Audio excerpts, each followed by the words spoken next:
वहाँ पे जाके सिर्फ गायें ही मिलेगी। चिकन के रेट इतने हाई हैं, अगर आपको सैलरी नहीं मिलेगी तो आप खाओगे क्या? इवन हालात यहाँ तक हो जाते हैं कुछ बच्चों के कि जब सैलरी 4-5 महीने नहीं मिलते उन्हें घर वापस आना होता है।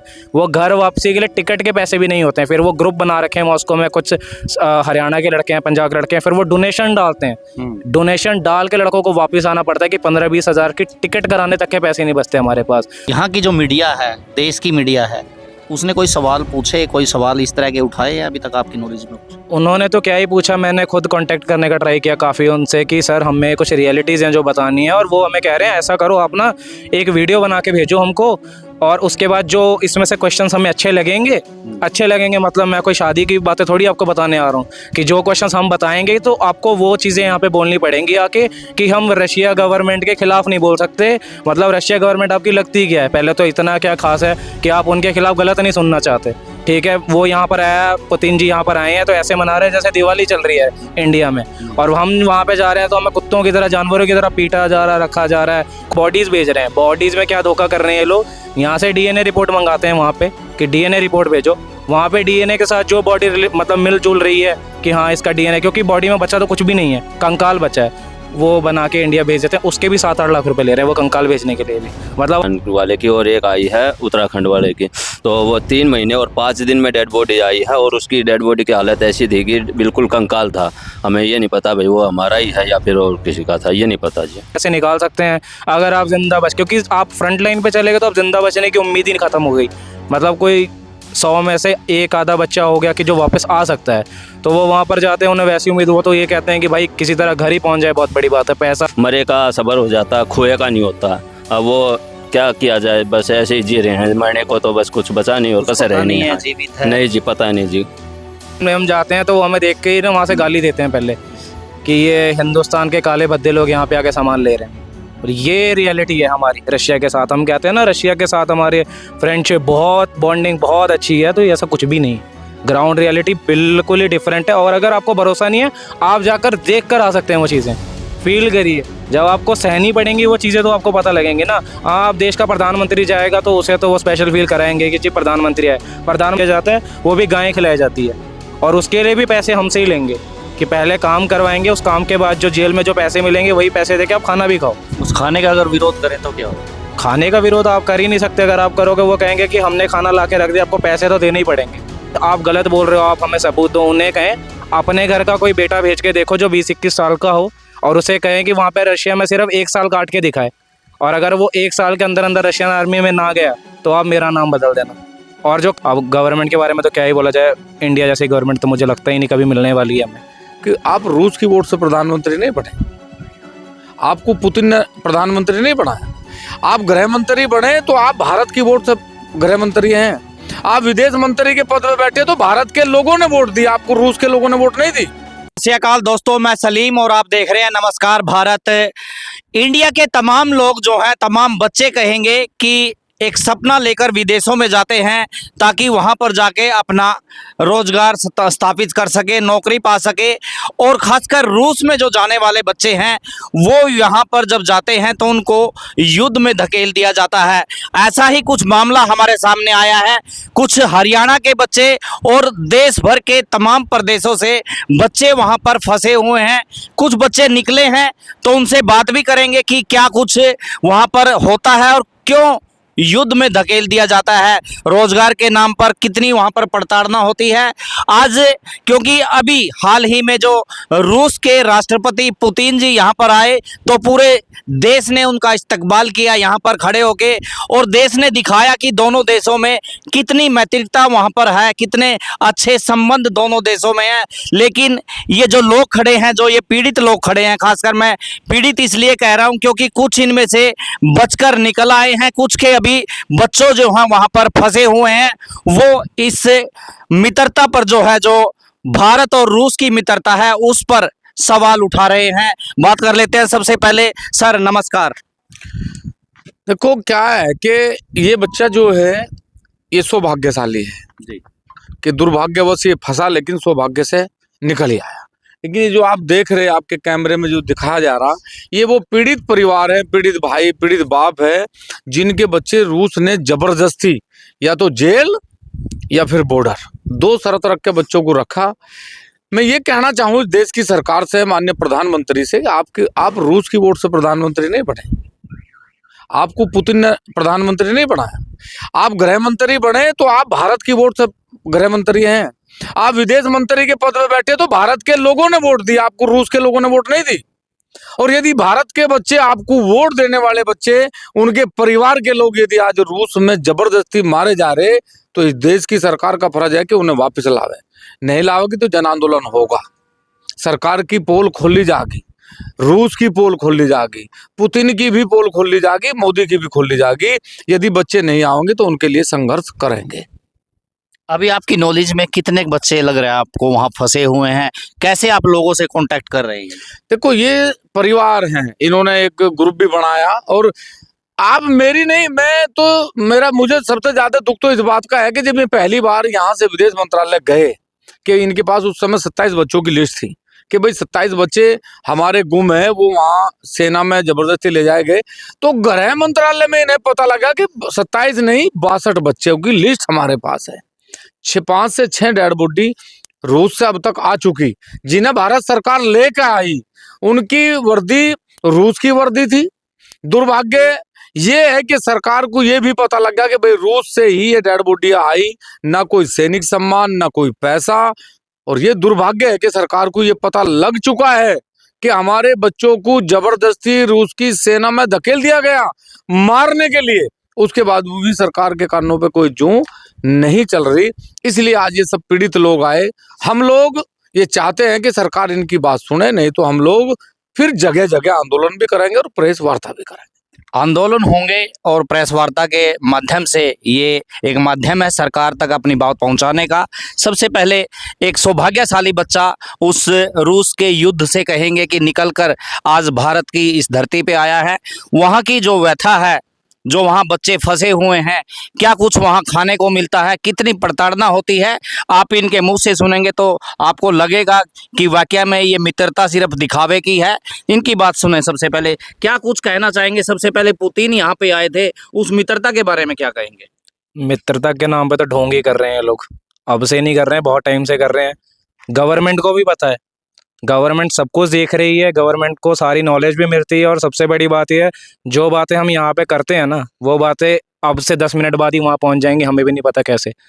क्योंकि कुछ लड़कों ने वीडियोस बनाई थी, वो वीडियोस बहुत वायरल भी हुई थी सोशल मीडिया पे या चैनल के माध्यम से, है ना। तो वो लड़कों का तो कभी पता ही नहीं लगा वो कहाँ गए। वो वहाँ से वीडियो बनती थी, वो वीडियो इंडिया पहुँचती थी, उसके 15 मिनट बाद वो मंत्रालय में कहीं भी गई। अब गवर्नमेंट के बारे में तो क्या ही बोला जाए, इंडिया जैसी गवर्नमेंट तो मुझे लगता ही नहीं कभी मिलने वाली है हमें। कि हम वहाँ पे हाथ जोड़ते रह गए, पैर पड़ते रह गए कि हमारी गवर्नमेंट हमें कुछ सहयोग करे। इंडियन एम्बेसी से हमें इतने बुरे तरीके से वहाँ पे ट्रीट किया गया है। इंडियन एम्बेसी में लड़के जाते हैं या फ़ोन करते हैं, मैसेज करते हैं, वो हमें कहते हैं कि आपके गलत निर्णय की वजह से हम रूस और भारत के संबंध खराब नहीं करना चाहते। मतलब आप ये बात सही कह रहे थे कि वोट किसने दी थी? इंडिया के जो नागरिक उन्होंने दी थी ना। अगर आपको रूस वाले ही प्रधानमंत्री बना सकते हैं तो आप रूस में चले जाएं। और आप जो ये मंत्री कह रहे हैं ना कि आप गलत बोल रहे हो, आप हमें सबूत दो, उन्हें कहें अपने घर का कोई बेटा भेज के देखो जो 20-21 साल का हो, और उसे कहें कि वहाँ पे रशिया में सिर्फ 1 साल काट के दिखाए। और अगर वो 1 साल के अंदर अंदर रशियन आर्मी में ना गया तो आप मेरा नाम बदल देना। और जो करवाने वाले हैं वो भी अपने भारत के ही हैं। पहले यहाँ से भेजेंगे मीठे मीठे सपने दिखाकर कि 2 साल में तुम्हारे पास ये हो जाएगा, ये हो जाएगा, कोई दिक्कत नहीं है। वहाँ जाके आप सिर्फ 30 दिन काटो, 30 दिन के बाद आप हवालात में बैठे होंगे।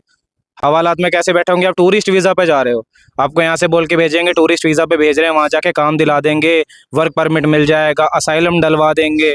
पहली बात तो असाइलम वाला केस कोई है ही नहीं, रशिया में आप असाइलम ले ही नहीं सकते। ये भी हमें वहाँ जाके पता लगा कि आप वहाँ पे जाके शरणार्थी नहीं रह सकते। क्योंकि जैसे हम देखते हैं अमेरिका में लोग चले जाते हैं, सब कुछ करते हैं, यूरोप में जाते हैं, रशिया में आप ये भी नहीं कर सकते, आपके पास कोई ऑप्शन ही नहीं है। और जब सब ऑप्शन ख़त्म हो जाती हैं तो पुलिस आती है, आपको उठा के ले जाती है। वहाँ पर जाके मोस्ट ऑफ द केसेस में यही हुआ है, जो आर्मी में आए हैं वहाँ पर आके बोल देंगे सर आपके ऊपर तो ना क्रिमिनल का केस लग गया है। अरे जो उसने 4 दिन से खाना नहीं खाया वो क्या आपके ड्रग्स बेच रहा है? वहाँ पे जाके उसने किसी को क्या मारा होगा? चार्जशीट फाइल कर देंगे, या तो आप 20 साल के लिए जेल में चले जाओ, या आपके पास एक ऑप्शन और है कि हमारी वॉर चल रही है, वॉर में आर्मी में चले जाओ, आपको रशियन पासपोर्ट भी दे देंगे। तो अब किसी के पास ऑप्शन दूँ मैं तो वो 20 साल जेल में क्यों ही जाएगा, क्योंकि रशिया की जेल ऐसी है जहाँ पे खाना भी एक टाइम दिया जाता है, वो भी गायें खिलाई जाती है, और उसके लिए भी पैसे हमसे ही लेंगे कि पहले काम करवाएंगे, उस काम के बाद जो जेल में जो पैसे मिलेंगे वही पैसे देके आप खाना भी खाओ। उस खाने का अगर विरोध करें तो क्या होगा? खाने का विरोध आप कर ही नहीं सकते, अगर आप करोगे वो कहेंगे कि हमने खाना ला के रख दिया, आपको पैसे तो देने ही पड़ेंगे, आपके पास कोई ऑप्शन ही नहीं है। कुछ लड़के अभी भी 2-2 3-3 महीने जेल में रह के डिपोर्ट हुए हैं, जिनकी किस्मत अच्छी थी, मेरी किस्मत अच्छी थी, या इन सब ने जो वीडियोस बनाई वो बहुत वायरल हुई वहाँ पर। मेरा कमांडर बहुत अच्छा मिल गया था मुझे वहाँ पर, जिसने पूरा सपोर्ट किया मुझे यहाँ तक भेजने में। इवन अभी तक भी जब मैं इंडिया में आया था तो उसका मुझे कॉल मैसेज आ रहा था कि आप सही से पहुँच गए हो, आपके जो पैसे अटके हुए हैं थोड़े बहुत वो भी मैं प्रयास करूंगा कि निकलवा दूं। बट पैसों की कोई बात नहीं, हम पहुंच गए, बहुत बड़ी बात है हिंदुस्तान। और मेरे साथ 42-43 लड़के आए थे, 43 लड़के ऑलरेडी इंडिया आ चुके हैं।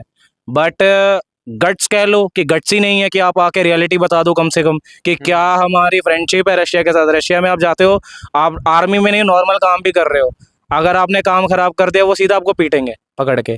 कईयों को ड्रग्स के उसमें लगवा देंगे धंधे में, कईयों को पैसा इधर उधर करवाना, मतलब बहुत सारे गलत काम है जो रशिया इंडियन लड़कों से करवा रही है, लड़कों को करने पड़ रहे हैं। और कुछ सिम कार्ड नहीं ले सकते आप वहाँ पर बिना प्रूफ के, जो डॉक्यूमेंट्स पे हम जाते हैं उन पे हम सिम ही नहीं ले सकते, तो घर पे तो हम कांटेक्ट ही नहीं कर सकते। अगर घर पे कांटेक्ट करना, किसी रशियन आदमी को पकड़ना पड़ेगा, उसके आगे हाथ पैर जोड़ो, उसको 15-20 हज़ार दो, मतलब 20-25-30 हज़ार में तो सिम मिलेगी आपको। मतलब महीना भर काम करो, सिम कार्ड लेने के लिए भी हाथ पैर जोड़ो, खाना खाना है उसके लिए भी हाथ पैर जोड़ो। किसी दुकान में हम जाते हैं तो वो हमें देख के ही ना वहाँ से गाली देते हैं पहले कि ये हिंदुस्तान के काले भद्दे लोग यहाँ पे आके सामान ले रहे हैं। और ये रियलिटी है हमारी रशिया के साथ। हम कहते हैं ना रशिया के साथ हमारे फ्रेंडशिप बहुत, बॉन्डिंग बहुत अच्छी है, तो ये ऐसा कुछ भी नहीं है। ग्राउंड रियलिटी बिल्कुल ही डिफरेंट है। और अगर आपको भरोसा नहीं है, आप जाकर देख कर आ सकते हैं, वो चीज़ें फील करिए। जब आपको सहनी पड़ेंगी वो चीज़ें तो आपको पता लगेंगे ना। आप देश का प्रधानमंत्री जाएगा तो उसे तो वो स्पेशल फील कराएंगे कि जी प्रधानमंत्री है। प्रधानमंत्री को कहेंगे आम आदमी बनकर देखें, वहाँ पर जाकर देखो, आपको पता लग जाएगा कि कैसा ट्रीट करते हैं।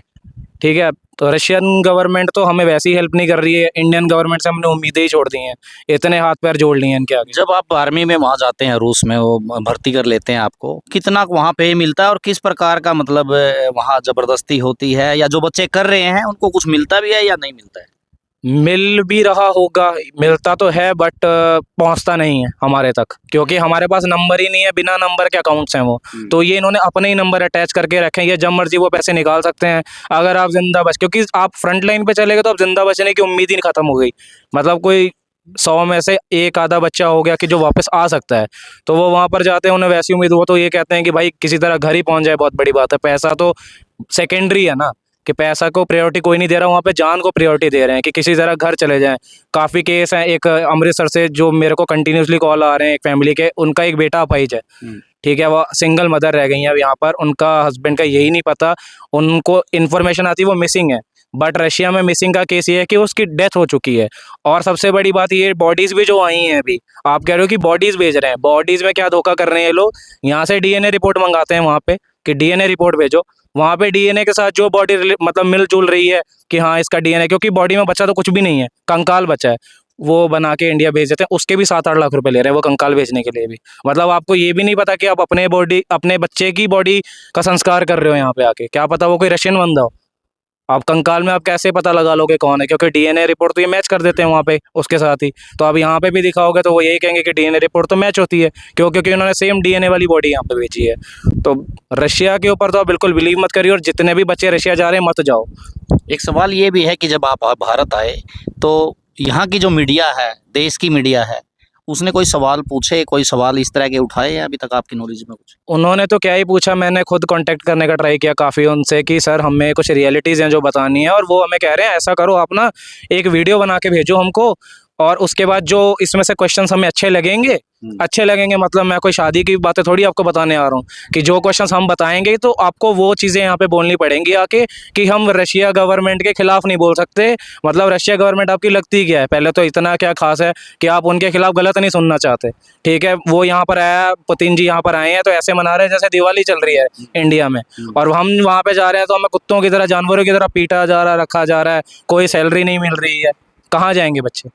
आपके पीछे तमाम लोग हैं जिनके बच्चे वहाँ पे फंसे हुए हैं, और भी होंगे इनके अलावा कुछ लोग आप आए यहाँ पे, तो क्या इस देश के युवाओं से, इस देश के पीएम से तमाम सरकार से क्या अपील करना चाहेंगे यहाँ से? अपील तो यही है कि हम इंडिया से एक सपना ही लेके जाते हैं। इंडिया से हम बाहर जा रहे हैं कि हम 10-12 लाख रुपए 8 लाख रुपए खर्च करके जा रहे हैं कि वहाँ पर जाके चलो हम अच्छा फ्यूचर बनाएंगे, क्योंकि इंडिया में तो इस टाइम सिर्फ लोग ज़्यादा और काम कम वाला हिसाब है ना, कि 8-10 हज़ार में आप अपना घर नहीं पाल सकते हो इस टाइम। ये सोच के हम चले जाते हैं कि चलो हम रशिया या यूरोपियन कंट्रीज़ में तो आप जा ही नहीं सकते। इस समय हम यूरोपियन कंट्री जाना चाहते हैं तो आपके पास कम से कम 20-25 लाख रुपए जेब में चाहिए।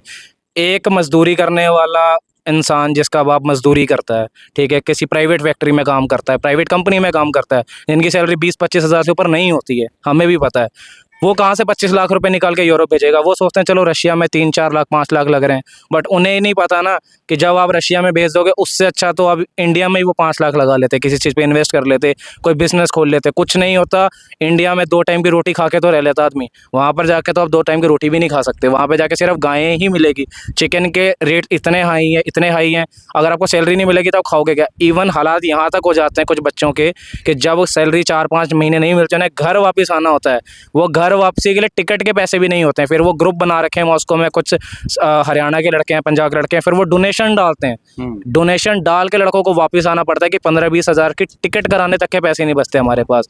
अब भी काफ़ी लड़के जो 8-8 9-9 महीने से वहाँ पर हैं, मजदूर हैं, 40-40 45-45 साल के मतलब लोग हैं जो काम कर रहे हैं, पूरा दिन काम करवाते हैं। सेंट पीटर्सबर्ग, मॉस्को, तिवेर, जितनी भी सिटीज़ हैं, काम करवाएंगे पूरा दिन, शाम को पैसे देने की बारी आती है, कल दे देंगे, परसों दे देंगे, करते करते करते 8-9 महीने निकालते हैं। हम घरों से पैसे मंगवाते हैं, हम गए थे कि घर पे पैसे डालेंगे, घरों से पैसे मंगवाने पड़ते हैं कि ब्लैकमेलिंग चलती है। ब्लैकमेलिंग चलती, क्योंकि लैंग्वेज नहीं आती ना किसी को, लैंग्वेज ही डिफरेंट है, इंग्लिश कोई बोलता नहीं है। इंग्लिश को वहाँ पे कहा जाता है कि इंग्लिश तो हमारे लिए गाली है, कि इंग्लिश बोलोगे वो तो गाली है, और अगर आप किसी से इंग्लिश में बात करोगे वो आपको 2 थप्पड़ और मारेगा सामने से, यहाँ पे इंग्लिश मत बोलो।